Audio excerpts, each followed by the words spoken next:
you pick me up tomorrow? Of course. Really? Yes.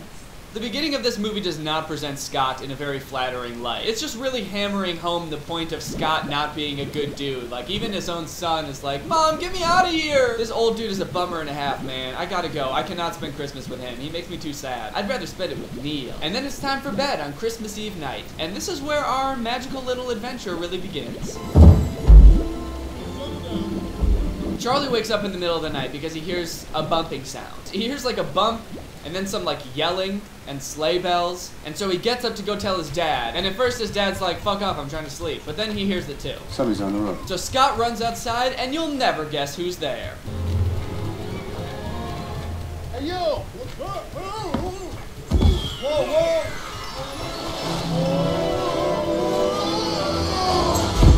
It's Santa! Wow, how fun. So if you've never seen this movie before, you're probably wondering, is Santa dead?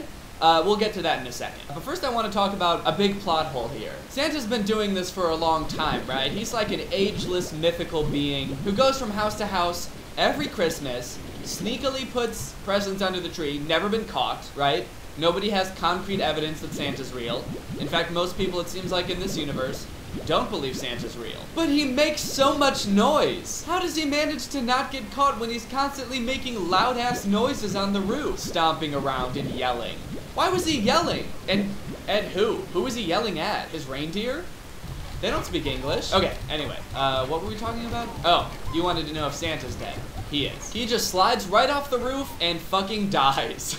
And that's the beginning of this movie. Santa dies. So it's a great movie for kids. I like how when he slides off the roof, the snow sort of like bunches up and folds over, and you can totally tell it's just a blanket. I mean, you gotta love the 90s, man. The set decoration is so clearly fake. But to be fair, these days, the whole thing would have probably just been CG. This whole sequence, him falling off the roof. I mean, if this movie was made today, the whole thing would probably be CG. And Tim Allen would probably be a minion. And Santa Claus would probably be a minion. And Zendaya would probably be Michi. Now, I know you're probably thinking, uh-oh, Santa's laying in the front yard with like a broken spine, and he's dead. I really hope Charlie doesn't see this, because this is, you know, traumatizing shit for a kid, right? But he comes out and he sees him, and he's stoked. Got him! He's so happy. He's like, yes, Dad, you got him! You killed that bitch! So he searches his suit, and he finds this card, and it's like, if something happens to me, put on my suit, the reindeer will know what to do. And then he's like, reindeer?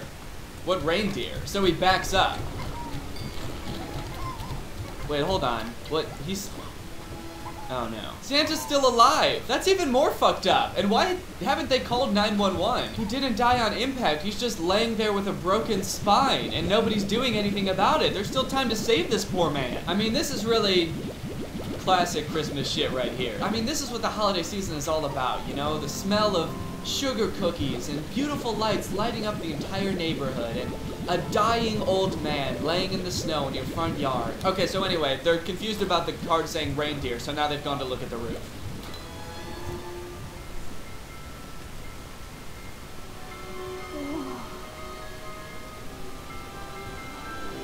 I wonder what it's gonna be. Come on, I'm so excited. What is it? What is it? Why is it taking so long?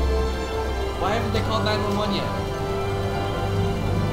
Oh! Reindeer! How did he not notice the reindeer before? Santa was literally standing right next to them. And he didn't see that.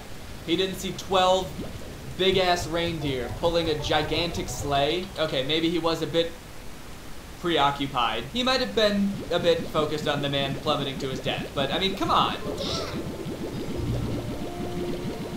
Disappeared. Whoa. He's naked, sir.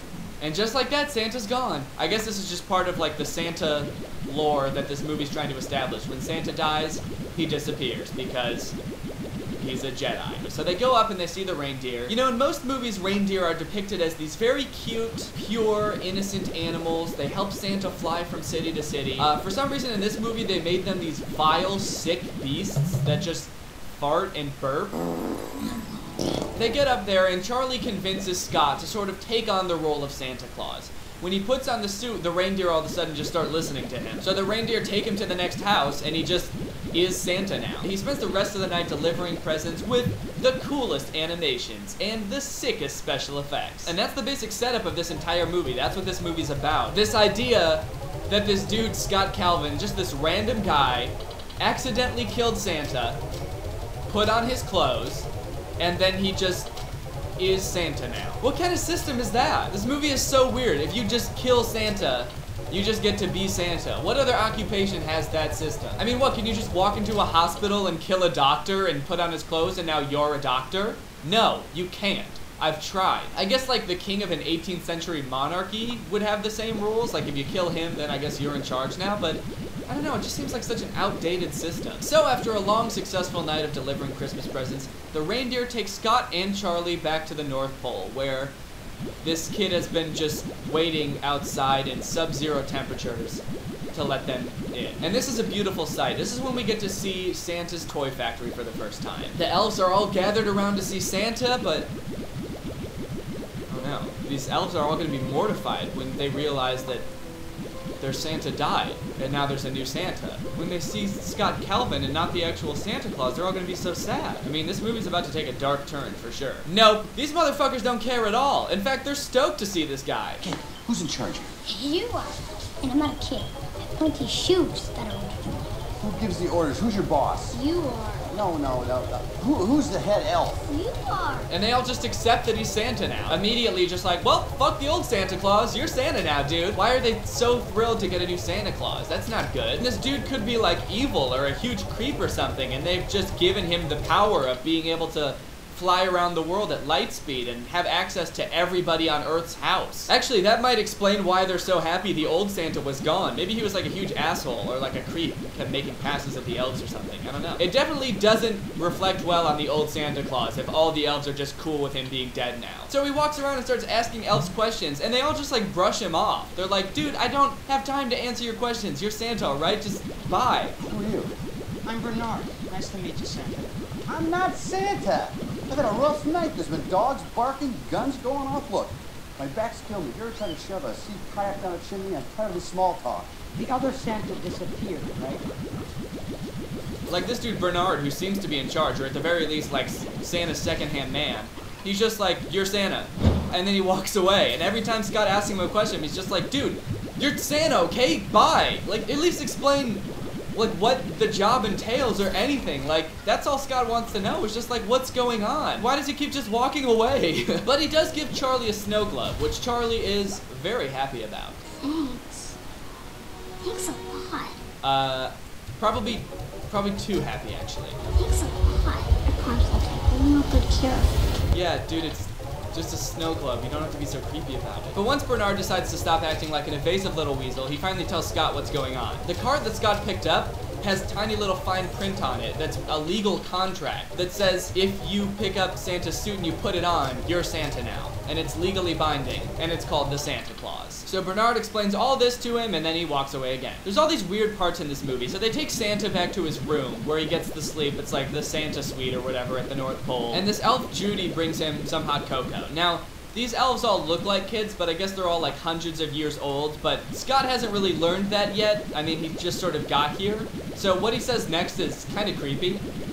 I brought you some cocoa. My own recipe. It took me 1,200 years to get it right.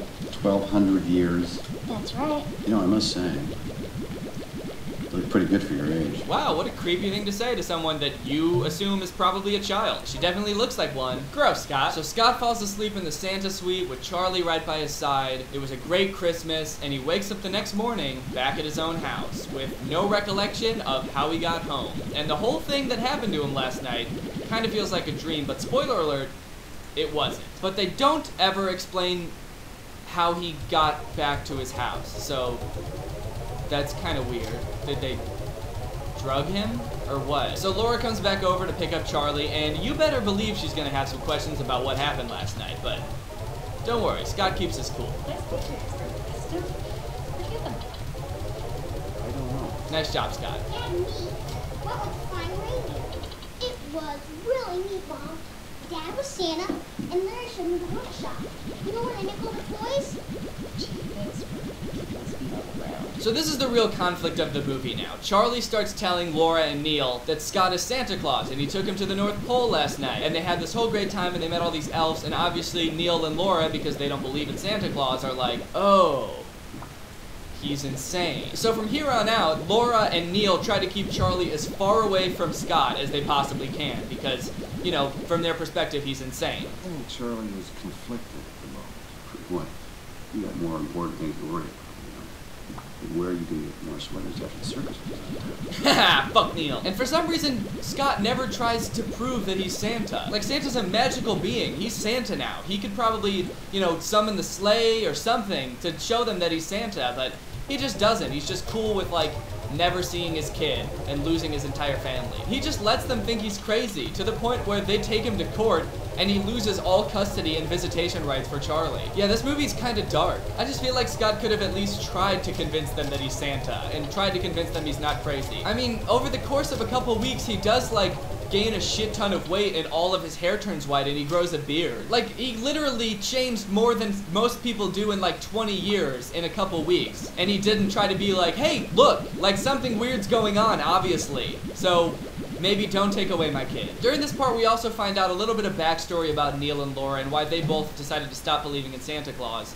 And we find out that they've got some like serious Santa Claus baggage. Like, they both get really emotional talking about it. Come on, Laura. Don't you remember when you stopped believing in Santa Claus? It was Charlie's age. I wrote Santa a letter every week that year. Christmas present.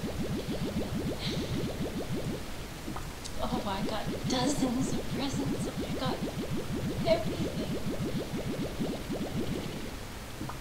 Except yesterday. I was 3. There was a mouse from my room in the whistle. What adult grows up with that much emotional baggage about one Christmas gift or about Santa? That's so weird. But this all brings up a very good point. Why don't they believe in Santa? I mean, it made sense before because we didn't know that Santa was real yet, but now, halfway into the movie, we know that Santa's real. So how could you not believe in him? I mean, they have a kid, they have Charlie. Aren't they freaked out every year when gifts show up that they didn't buy for him? And these questions just aren't answered in this movie. It's just this giant plot hole that they never explain. Well, how do they not believe in Santa? Charlie clearly gets gifts labeled Santa, and neither of them bought them. But they're just like, well, I don't know. We must all just have amnesia. I guess I did buy that present, and I just labeled it Santa. This whole part of the movie all occurs over the course of a year, so by the time it's the end of the movie, it's Christmas time again. Scott's getting all sad and shit, so he goes over to visit Charlie, which he's not supposed to do.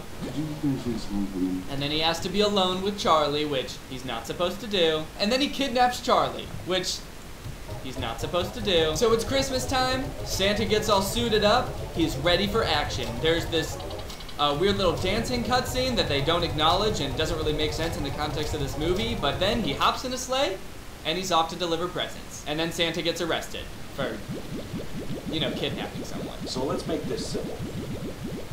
I say name, you say Scott Cow. Name. Name. Santa Claus. So they put Scott in jail. He's totally not cooperating. But luckily at the North Pole, they have this, like, elite secret agent elf squad that is trained to come and save Santa when he gets in situations like being in jail. Why do they need this? This is something that shouldn't happen often. It seems weird that they would even be prepared for this. Unless I was right about the old Santa being a fucking weirdo. So the elf squad shows up, they pick up Charlie. The elf squad is led by this kid who... Don't worry. We're the good guys. really rubs me the wrong way for some reason. We're the good guys. Yeah. Why does he talk like that? Ew. I swear this kid talks like he's like a TikTok star or something. He's like trying to be cute for his 12-year-old fans. Don't worry. We're the good guys. Oh, dude. The police are watching this place. Yeah, they probably are. But you see, we weren't figuring on walking out the front door. We find that we can get around the walk faster if we fly. I don't like this kid at all, not one bit. This kid makes my stomach churn. Why did he even say it like that? Why didn't he just say, we're not gonna walk, we're gonna fly? He had to be all extra about it. We find that we get around a lot faster by flying. So anyway, they break Santa out of jail. And now Santa has been broken out of prison. He did kidnap Charlie. I mean, the movie totally glosses over